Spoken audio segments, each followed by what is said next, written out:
Coming up on this edition of Celtics Weekly, we've got the top plays from back-to-back wins. Get to know a new face in the locker room. And the Jays team up and head west for All-Star Weekend.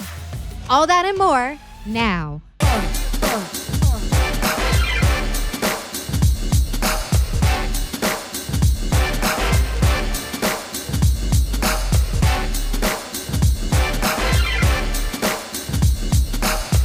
Welcome into Celtics Weekly, the only show where you can get completely caught up with your world champ Celtics. Meghan, Ottolini here with Drew Carter of NBC Sports Boston. What a week we are coming off of since last Wednesday. Celtics go 2-1, big wins over the Knicks, over Miami. You were down in Florida. You brought back a tan. Did I actually? Do I look tan? Yeah, you've got great color in the cheeks. Thank you, because I saw Scal at Kaseya Center, which is where the Heat play, and he said, dude, you've been down here for the whole weekend. How are you not tan? I'm like, look in the mirror, bro. Yeah. Me not tan? Just don't be jealous because some of us can get tan. Brian. Rich coming from the ginger. Let's get right into our plays of the week.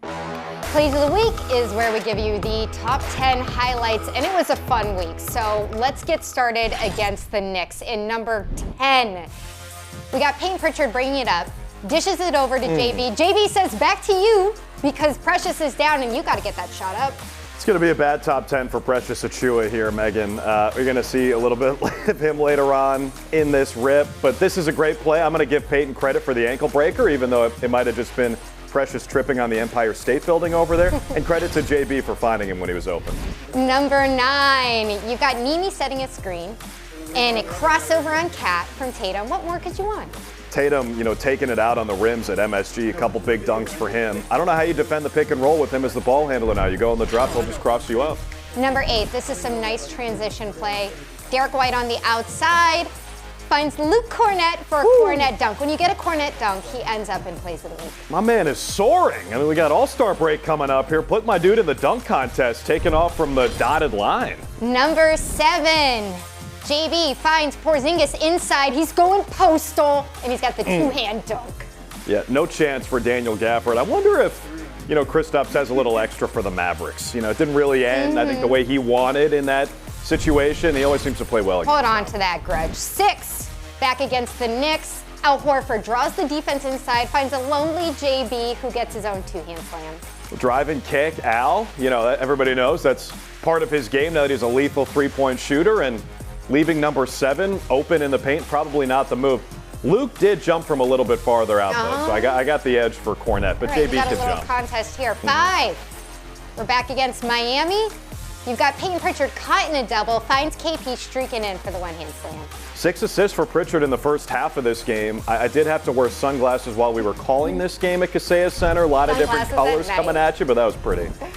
4 is this insane sidestep over Bridges from JT, 29 feet for the three-pointer. A bit of a heat check for him, right? And he's turned into a third-quarter killer. Huge third quarter against the Knicks. He backed it up with 20 against the Heat in the third quarter. Coming out of the locker room, I think you want to check 0, but it's hard to defend him because this game's so well-rounded.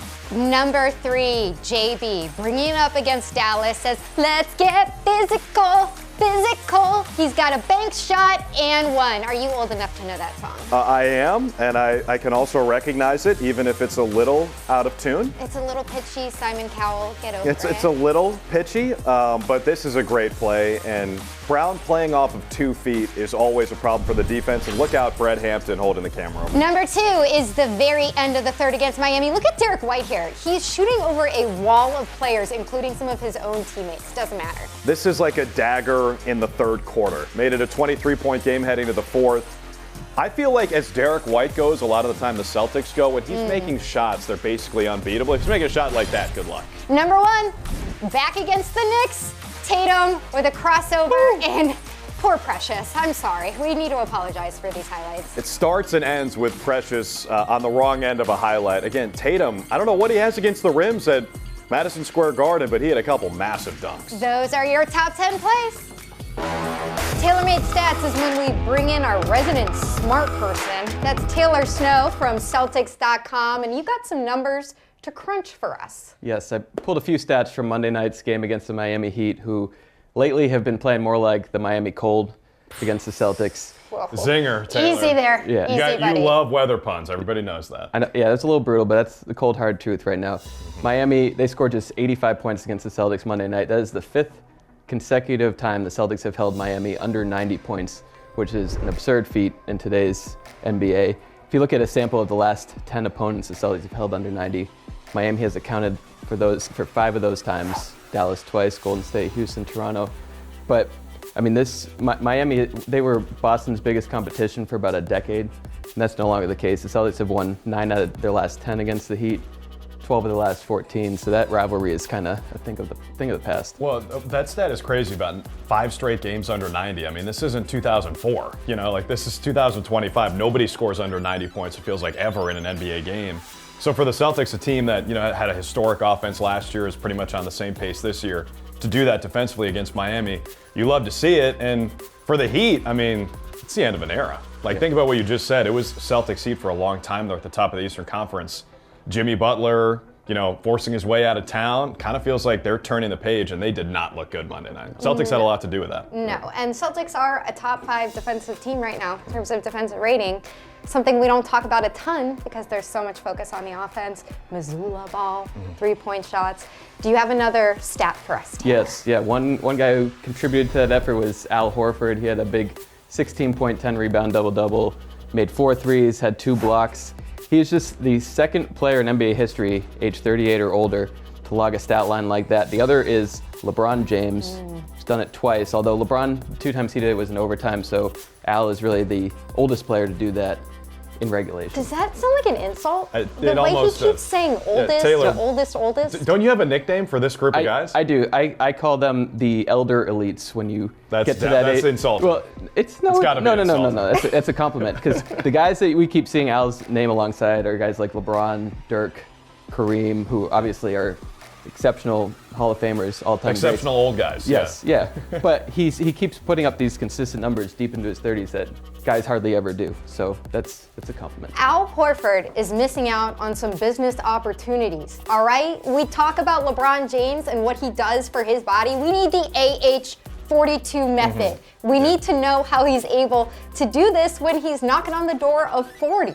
I feel like it's gonna be more accessible than what LeBron James does. Yeah. Release it, Al Do you Horford, think release there's it. avocado ice cream involved? I in hope that, not. maybe? Or maybe avocado tequila. It sounds disgusting. Have to you me. tried avocado ice cream? No. It's the chocolate milk. He don't drinks a knock lot it of till you chocolate try it. milk. Okay. That's the key. All right. Yes. Don't reveal too many of the secrets, though. This is a business opportunity. What else have we got? All right. Another kind of obscure stat from the other night. A little cherry picked, but hey, that just what shows. this segment yeah, is, Yeah, man. right. and Cherry-picked that just stats. it shows how well-rounded these guys are. But Payton Pritchard, before halftime, hit 5 points, 6 rebounds, 6 assists, and 2 steals, which none of those numbers really jump off the page individually, but put them all together, and he's actually only the second reserve on record to reach those numbers before halftime. The other was Brooklyn's DeMarre Carroll. And of course, we all knew it was DeMarre Carroll. Of course. If you didn't know that, you've been living under a rock. Yeah. And Drew, I know you actually mentioned a similar stat on the broadcast. Basically, he took the points away, and even with 6 rebounds, 6 assists, 2 steals, he's one of only 4 players. The other 2, along with Payton and DeMarre, are former Celtics, Rajon Rondo and Jabari Parker, who, funny enough, Jabari did it just 2 days after DeMarre Carroll, 2/8/2019. That is funny. Yes, and then Payton does it. I'm laughing. Payton did it on February 10th, 2019. What are So, the odds? That's incredible. We talk about Payton Pritchard scoring, and that's probably going to be the driving factor behind his 6th Man of the Year case. But if you look at his rebounding numbers specifically, for a guy at 6'1", he's almost always the smallest player on the floor. Just has a nose for the basketball. And the assists too, like when he gets a chance, when Tatum's getting double teamed and Pritchard gets a chance to make some plays, he's always delivering like that. All right, I think Taylor Snow has offended enough NBA players for this segment. We've got a quick break. On the other side, we have some really fun footage for you guys because Super Bowl weekend was just a couple days ago. We know NFL season is over. We've got an inside look at the Celtics playing a little foosball.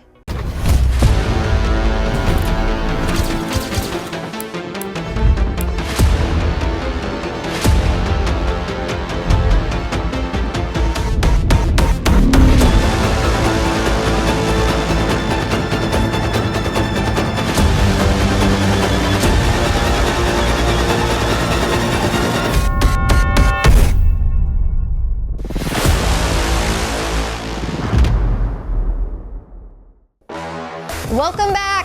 Let's go to Inside Access. So Super Bowl weekend is over. The NFL season is over.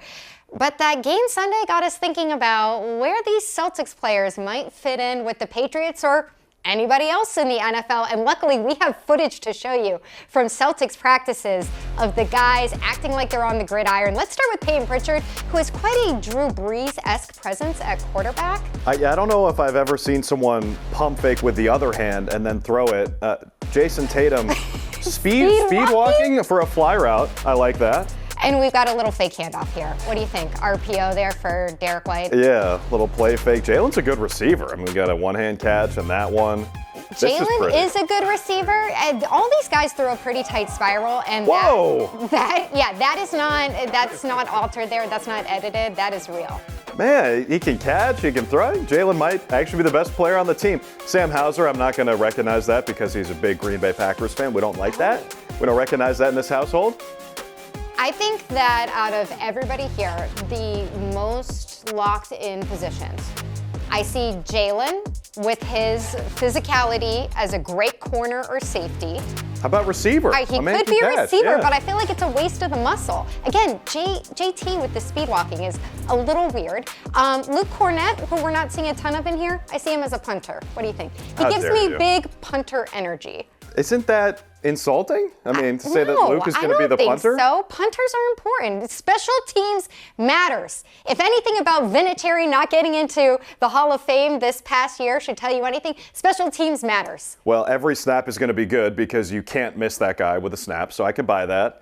I'm going to go maybe a little bit unexpected here. I'm going to take Baylor Shireman at quarterback because if you go back to his high school days, when he was in Aurora, Nebraska, population not a lot, Baylor Shireman threw for 59 touchdowns and almost 4,000 yards as a senior in high school. Lefty, I like it. And if you've watched him in the G League playing for Maine, he has thrown a couple beautiful baseball/football type passes on an inbound after a basket. Baylor Shireman's my quarterback. Dude, this is like a casual segment, and your scouting is way too deep for me. I'm now uncomfortable, so I'm... Sorry, hang on. You know what? No, Meghan, you're right. Luke, you're the punter. Luke is the punter. Yeah, because you're funny. We can agree on that. Let's get into the newest face in the Celtics locker room, though, because I'm not sure where he would play on an NFL team. I'm not sure what position he would be, but he was a nice addition that we got news of in the middle of that Dallas game. Torrey Craig most recently played with the Chicago Bulls. He's a 34-year-old vet, adds some depth at wing. What do you see him contributing to this Celtics team? Well, first of all, I'll say he might be able to play football. He's pretty built, Torrey Craig. He's got good size, positionally. The Celtics have plenty of size across the board, and I think this just adds to it. Adds some wing depth. That's what Brad Stevens said at the trade deadline, which he did call boring because the Celtics roster is already so stacked. I like that. I like a boring trade deadline. A boring trade deadline is totally okay by me, and then you get this guy in the buyout market. I think he could help. I do tend to believe that it'll be a lot like the guys the Celtics added last year around this time, where it's, a need to play basis. But here's the thing about Torrey Craig. He's already contributing to the Celtics, even though we haven't seen him suit up yet, and that's with his bench celebrations, which have been elite. And it's cool to see a guy come in, to a group that's already very tight, obviously, has accomplished a lot together already, and be able to blend in and, take on a role as one of the top cheerleaders from the bench. Absolutely. I'm excited to see what he does with his defensive capabilities that he's going to add. As you said, pretty good shooter in the 9 games that he played with the Bulls this season. So a nice step piece. Hopefully we'll get to see a little bit of him soon. But let's keep the show moving. We've got our toughest segment coming up. This is Take Your Pick. Take Your Pick. I've been prepping all week, Meg. You faced 2 decisions. You did your Baylor research. I did. On him being QB, but did you do your research on 6th Man of the Year versus Defensive Player of the Year? Because we've got this great showdown coming up between the Spurs and the Celtics. And you've got Payton Pritchard leading the way in the contest for 6th Man of the Year. And you've got Wemby looking like the favorite for Defensive Player of the Year. Which one's more of a runaway pick to you? Well, if games of chance are your cup of tea, which I know they're not for you, Meghan, but if you do like that, if you're looking at the favorites for these awards, Wembanyama is a true runaway for Defensive Player of the Year. I think he could have won it last year. Rudy Gobert got it. Wemby could have won it as a rookie. I'm always partial to Dyson Daniels, who I love. I love when a perimeter guy can win Defensive Player of the Year. Shout out Marcus Smart when he was with the Celtics. But I think there's no question Wemby's going to win the award. I also think there should be no question that Payton Pritchard wins Sixth Man of the Year, leads the league in bench points, 3-pointers off the bench. He's up there in rebounding, which, even though he doesn't look like the biggest guy on the floor, we talked about it, he's a great rebounder, has a nose for the ball, and plus minus, he's number one by far off the bench. You got guys like DeAndre Hunter and Malik Beasley who are really good players.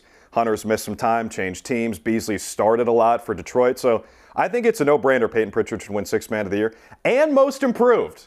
I think he should win both. He won't. Nobody's going to vote for him twice. I think he should win both. You're greedy for Payton. I'd say I agree with you. Wemby is a runaway favorite for Defensive Player of the Year, averaging 4 blocks a game. These are Hakeem Mutombo type numbers that he's putting up. Sixth Man of the Year is just, it's difficult because it feels like one of those awards that can fluctuate a lot as the season goes on. So I do think it's just less predictable, but both guys should win both awards. We got a fun line from Jason Tatum after the Celtics took down the Knicks at MSG. He said that he was putting on a show for Denzel Washington, who was courtside. So I ask you for our second topic and take your pick.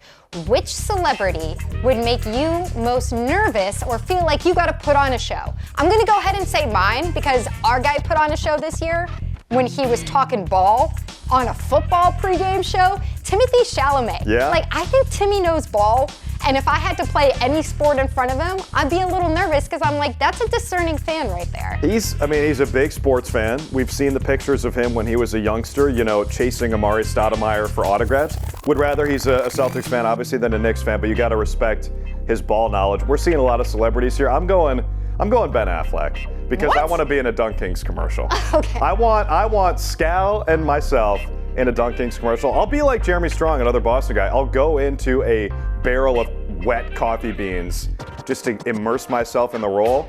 Dunkin' Donuts, you don't even have to pay me. I will be in your commercial for free. You're always looking for commercials. You got one commercial. You're always looking for business opportunities. I'm just trying to impress somebody who I think is an artist who did a magnificent portrayal of Bob Dylan just a couple months ago. You saw that movie? Yeah, it was fantastic. That is your type of music, like what does that mean? 70s, 80s, right? Okay, I like all types of music. I have eclectic music taste. We're going to take that. We're going to talk about that after the show. Okay. All right, Drew, we got one more. We are coming up on All-Star Weekend, which is a time when a lot of people get to step away. For your vacation this time of year, would you rather ski or surf? Would you rather hit the slopes or hit the beach? I know you were just in Florida, so maybe this leans your bias a little bit. Oh, looking at that. The post-vacation depression. That doesn't look like Florida to me. It's setting in. No snow, thank you. I'm good on snow. I've seen enough for a lifetime. Snow, thank you. No offense to Taylor Snow, our good friend in here, but give me more of that. Give me the sunshine. Give me bare feet. Give me the salt water. I love the Florida Keys. Love it. So I would go to Key West for All-Star break. Jimmy Buffett talking about me being somebody who's into 70s, 80s. I love Margaritaville, baby. What about you, man? I'm with you. Okay, if you asked me this in December or the first half of January, I'm like, let's go to Vermont. Let's go out to Colorado. Let's hit that Utah powder. This time of year, I'm like, I got enough snow at home. Had enough of this. Take me to the beach. Yeah. Get me some sun. We were just down there. I might go back. Yeah? I'm going to take public transit all the way to Key West. Before we lose you to Margaritaville, before All-Star Weekend, which everybody is anxiously anticipating, the Celtics do have one more game at TD Garden. The San Antonio Spurs are coming to town. Future Focus, where we look at what's coming up on the horizon. This should be a fun matchup. This should be very entertaining. Brand new 1-2 punch from the Spurs as they added De'Aaron Fox at the trade deadline. Pairing him with Wemby, this is a long-term bet that San Antonio is making, and we get to get our first look at it. Yeah, Wembanyama is always worth the price of admission. De'Aaron Fox, the fact that he chose San Antonio, I think that's pretty significant. We talked about that on our trade deadline show, Meg. Guys are going to want to play with the alien. He's incredible, and I actually think he's, ahead of schedule for what we expected for the beginning of his NBA career. He could have started in the All-Star game. He'll be playing in it this weekend. Runaway favorite for Defensive Player of the Year. He's incredible, and De'Aaron Fox, he's the type of guy who, he's top 10 in the NBA in scoring before he went to San Antonio. This is a bona fide All-Star they added to Wemby. Are they going to make the playoffs this year? Probably not, even though they did keep all their core together, the young guys and the veterans who are also fun to watch. But it's just it's an entertaining team. So make sure you're tuned in, or even in the house. That'd be even better. Okay, the Alien, is that a Drew Carter nickname, or is that on basketballreference.com? It's on Basketball Reference, in addition to a bunch of other nicknames, I think, for Wemby. The more nicknames, I think higher your ceiling is for how far you're going to go. So that's a good sign for Wemby. Let's get into another guy who's going to provide plenty of highlights over All-Star Weekend. That's JD Davison. Maybe not someone who's on everybody's radar going into this weekend, but what he's doing in the G League is really awesome, and this could just be a fantastic stage for him in the Bay. Yeah, he's the all-time leader in points, assists, and steals for the Maine Celtics. He puts up major numbers down there. I actually covered JD in college when I was doing local news in Alabama. I got a chance to interview him when he was in high school. Always been impressed by the guy, and always been a super high recruit, 5-star guy. You've seen that talent translate.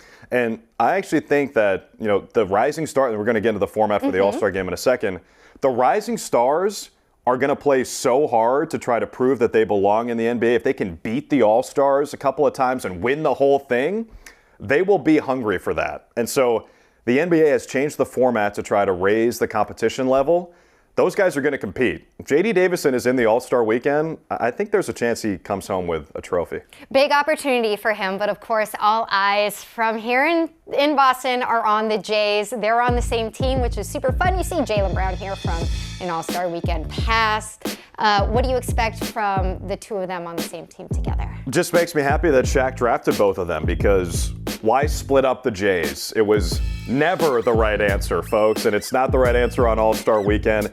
Keep Jaylen and Jason together. It's what you love to see. I like Team Shaq in the whole thing for that reason, unless it's JD Davison playing for the Rising Stars. I got a Celtic, whether it's JD Davison or Team Shaq, Jaylen and Jason, winning the entire round-robin format. So as Drew noted, there is a different format for the NBA All-Star. Hang on a second. What? Are you guys seeing this? What? When did you change?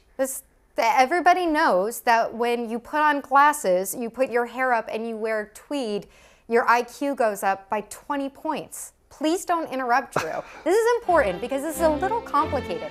The NBA has put in a new All-Star game format, and it's really more of a tournament. So what you see here is Team Chuck, Team Kenny, and Team Shaq. As you noted, Jaylen and Jason are both on Team Shaq. There's a Rising Stars team.